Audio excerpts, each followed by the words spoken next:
Deputy CM Pawan Kalyan Guntur జిల్లా నంబూరులో పర్యటించారు. స్వేచ్ఛ ఆంధ్ర స్వచ్ఛ దివస్ కార్యక్రమంలో ఆయన పాల్గొన్నారు.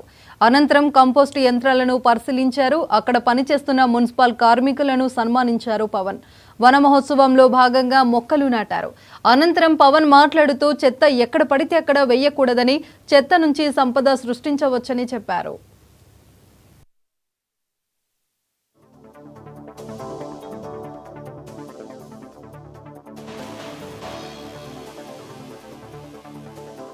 ఈరోజు నంబూరులో గౌరవ ముఖ్యమంత్రి శ్రీ నారా చంద్రబాబు నాయుడు గారి నేతృత్వంలో, ఆయన ఆధ్వర్యంలో స్వచ్ఛాంధ్ర స్వచ్ఛ దివస్ ఈ కార్యక్రమం ఇనిషియేట్ చేస్తా ఉన్నాం.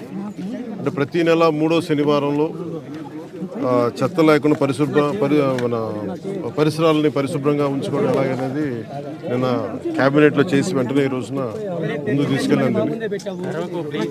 అంటే శుభ్రత అంటే ముఖ్యంగా మనకి కరోనా లాంటి పరిస్థితులు వచ్చినప్పుడు శుభ్రత ఎంత అవసరం అనేది మహమ్మారులు వచ్చినప్పుడు అర్థమవుతూ ఉంటుంది.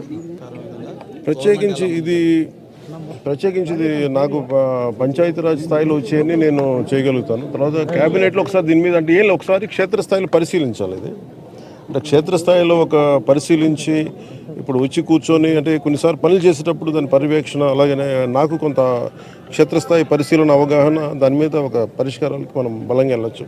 దీనికి కొంత మోటివేషన్తో చేయాలి. ఇది మీరన్నది చాలా సబబు. అది అంటే అది మిగతా వాళ్ళు ఎవరు వెళ్ళలేంది మనం చెయ్యాలనేది మనం వదిలేస్తాం. కొంచెం అది దాన్ని ఎట్లా కరెక్ట్ చేయాలని ఆలోచన ఉంది ఖచ్చితంగా.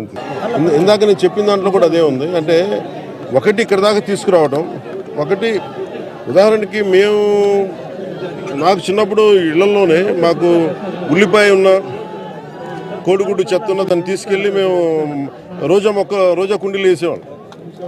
సో అంటే అది సహజంగా ఉండే తిరిగి రివైవ్ చేయాలి. అది కొత్తగా ఉన్నది కాదు. కానీ అలా కాకుండా కొంచెం దీన్ని సైంటిఫిక్గా మెథాడికల్గా చేయాలంటే అది కూడా అట్ సోర్సు ఇళ్లలోనే కొంత వ్యర్థాలను తగ్గించేలాగా, అన్నిటికంటే కూడా మనం అంటే బాగా వ్యర్థాలను ఎక్కువ తెచ్చే హానికరమైనది కూడా ఎలా చేయాలి ఏంటి అనేది ప్రత్యేకించింది. దాన్ని ఎలా కొంత బర్నింగ్ చేసేయటం కొంత అస్సలు మనం చేయలేని, అలాగే హాస్పిటల్ నుంచి వచ్చేది ప్రత్యేకించింది. అది పొల్యూషన్ కంట్రోల్ బోర్డు అధికారులు